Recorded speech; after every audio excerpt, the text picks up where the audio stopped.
Sir Paripoornananda స్వామిది ఇంతకుముందు ప్రస్తావన వచ్చింది కాబట్టి ఆయనకు ఎంపీ సీట్ దొరకలేదు కదా. అయితే తనకు దొరకకపోవడానికి గల కారణం బాలకృష్ణ గారే అని చెప్పేసి ఆయన చెప్పడం చూస్తున్నాం. అంటే బాలకృష్ణ గారు ఏ విధంగా రీజన్ అవుతారు సార్? ఇస్తే ఇతనికి ఏంటి దెబ్బ అనేది నాకైతే సైకాలజీ అర్థం అవ్వలేదు. కాకపోతే జగన్ మనిషి అతను. ఓకే. ఎందుకంటే నేను ఇందాక చెప్పాను కదా, వేరే స్వామీజీ పంపించుంటాడని నేను అనుకుంటున్నాను. అలాగా జగన్ మనిషి అలాగని డైరెక్ట్గా ఎందుకు చెప్పడంటే అతను హిందుత్వం కోసం పోరాడే ఆర్ఎస్ఎస్ వ్యక్తులు అంటాడు. ఎవరు? పరిపూర్ణానంద స్వామి. చాలా ఆయనకు చిన్న టీవీ కూడా ఉంది, నాకు బాగా ఫ్రెండ్లీగా ఉంటాడు కాబట్టి చెప్తాను. సో ఇవన్నీ బాగానే ఉన్నా కూడా డెఫినెట్గా హిందూయిజం దాటి జగన్ దగ్గరికి వెళ్తాడని అనుకోను. కానీ ఇండైరెక్ట్గా నిలబడి ఉంటారు అక్కడ, ఏదో విధంగా నిర్వీర్యం చేయాలి. సో తెలుగుదేశం అక్కడ ఆ సీట్ తెలుగుదేశమా? అతనికి ఇవ్వద్దన్నారు అంతేనే. బీజేపీకి తెలుగుదేశం కానీ సీట్ అయితే బీజేపీకి నిలబడకూడదు అక్కడ. మరి బీజేపీకి ట్రై చేశాడు అన్నారు మీరు. అంటే బీజేపీ ఇస్తుంది హిందూపురం టికెట్ అని ఆయన ఆశించాడు. కాకపోతే హిందూపురం కాకుండా తెలుగుదేశం పార్టీ ఆ సీటుని తీసుకుంది. అది కారణం బాలకృష్ణే బీజేపీకి రాకుండా తెలుగుదేశం వచ్చేలా చేశాడు అని చెప్పేసి అని అన్నాడు. ఒకవేళ బీజేపీ స్ట్రాంగ్ సీట్లు ఉన్న గెలిచే క్యాండిడేట్లు అన్నిటికీ తెలుగుదేశం పెట్టి గెలవని ఉంటాయి కదా, కొన్ని గెలవలేని జగన్కి బాగా స్ట్రాంగ్గా ఉంటాయి, అవి బీజేపీకి ఇచ్చారన్నమాట. మీకు అర్థమైందా? ఆ విధమైన ఈక్వేషన్ అనుకుంటే ఇతని మీద వ్యక్తిగతంగా ద్వేషం ఎందుకుంటుంది? పరిపూర్ణానంద స్వామికి ఇతనికి లింక్ కనెక్షనే లేదు. కానీ బీజేపీ సీట్ అయి ఉంటే మట్టుకు అతను గెలుస్తాడు. బీజేపీ సీటు డెఫినెట్ అతను గెలుస్తాడు.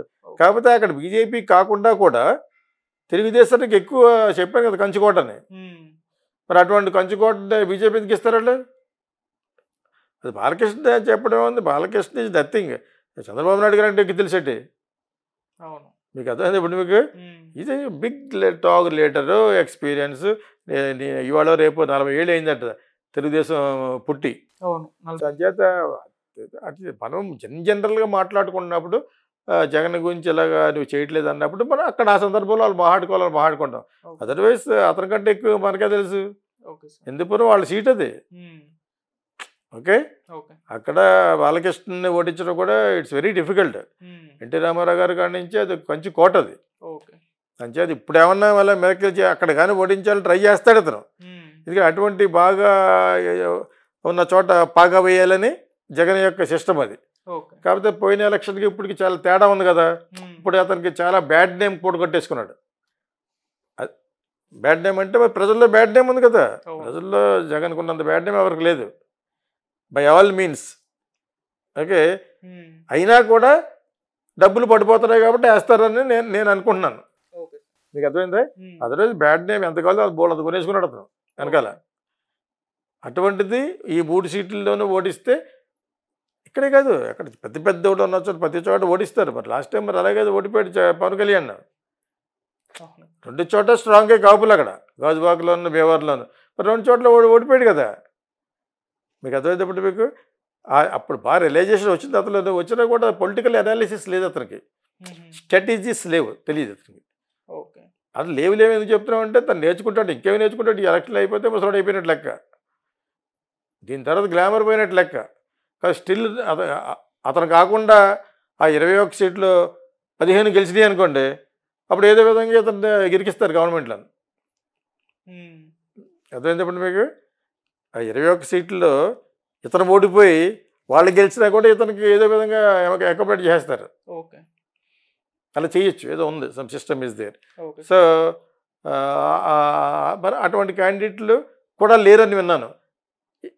ఇతనికి పెద్ద ఓట్లు వేసి కాడ లేని చోట పెట్టారట ఆ కూటమిలో. ఇతనికి మోసం జరిగింది ఎందుకంటే ఇతను తెలియకపోవటం వల్ల. Ignorance is bliss. He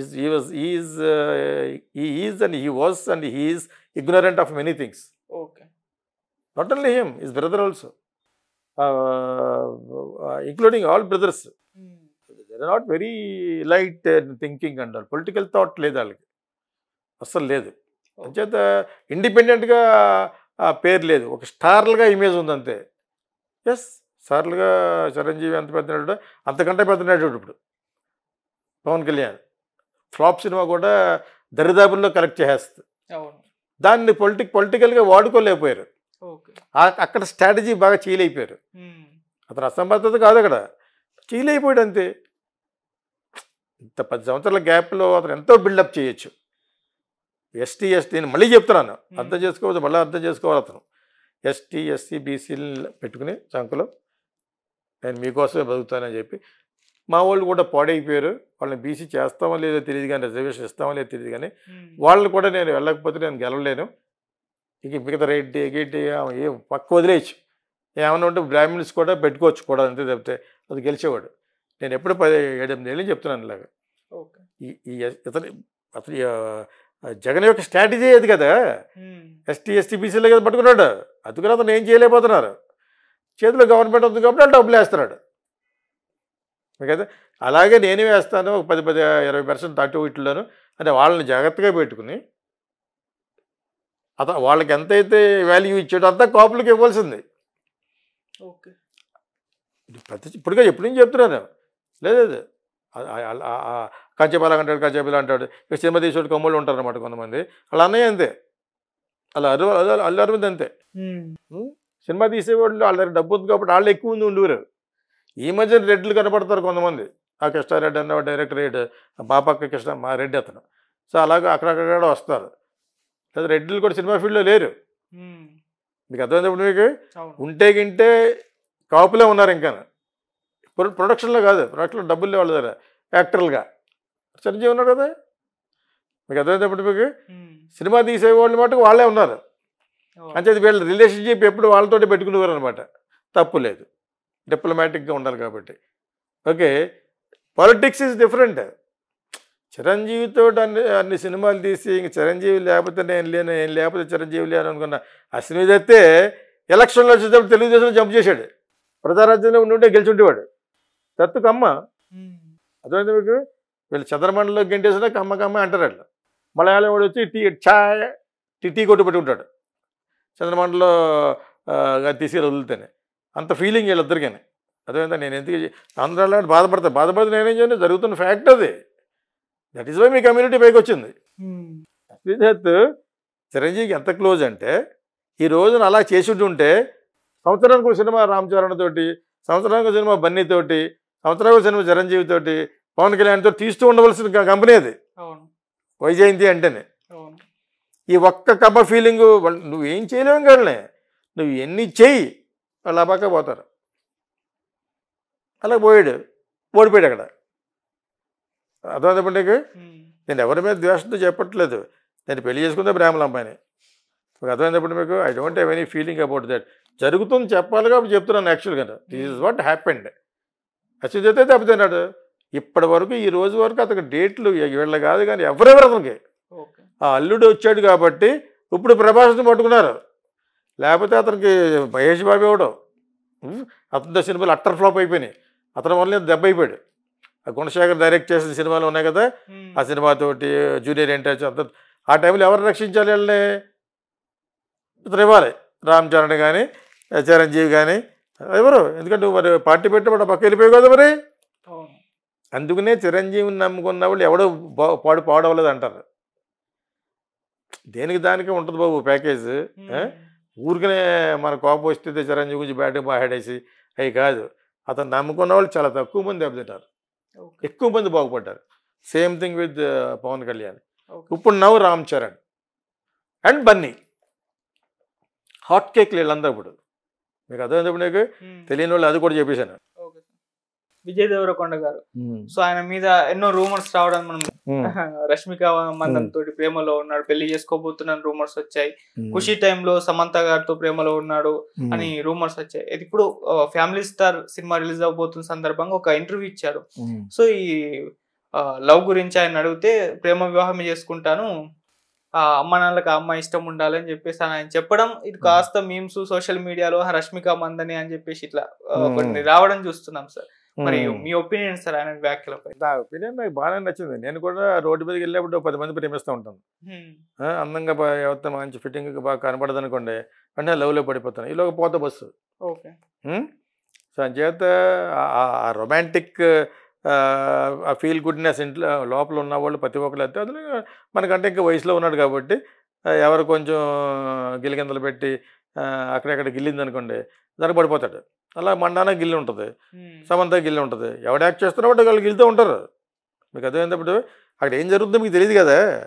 ఇద్దరు కౌరించిన సీన్ ఒకటి ఉంటుంది, ఇలా అందనుకో, లేదా సెకండ్ ఇచ్చిన ఇలా అందనుకోండి, దానికి పడిపోయాడు ఉంటారు. పడిపోవడం ఆ వయసు అటువంటిది.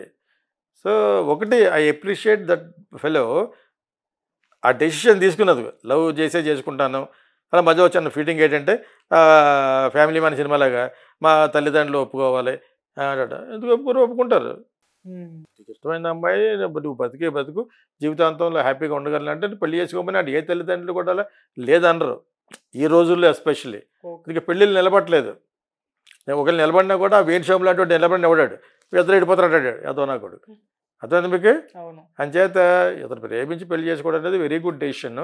ఎవరిని చేసుకుంటాడా అనేది ఆ టైంలో అతనికి ఇప్పుడు మంచి వయసులో ఉన్నాడు కదా, 30+ ఉన్నప్పుడు ఏంటంటే everything will be a very romantic. ఈ మధ్యలో పాపం ఈ ఫ్లాపులు రావటం వలన కొంచెం డేలా పడతాడు, కానీ పర్సనల్ లైఫ్ వచ్చేటప్పటికి అతని డెసిషన్ చాలా మంచిది.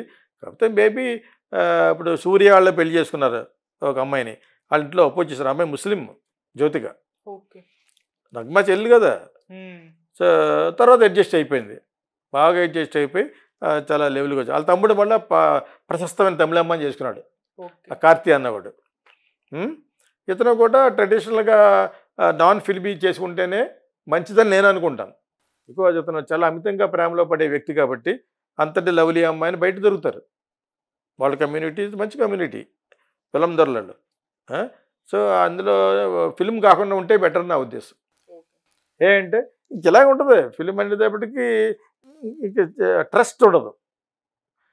అంతకాలం బగుతావు. అప్పుడు వేణుస్వామికి అనవసరంగా అవకాశం ఇచ్చినట్టు అవుతావు.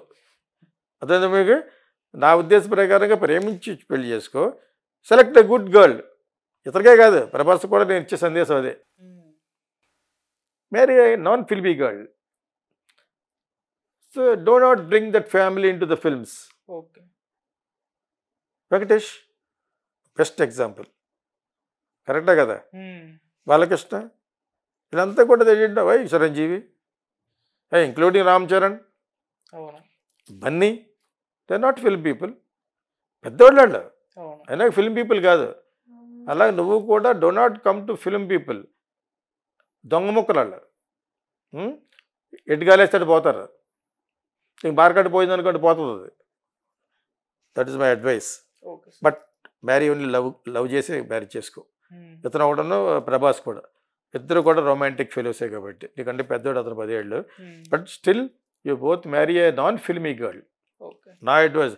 నీ అడ్వైస్కి ఎవరు కాలరా పోరా అన్నారు అంటే అనండి.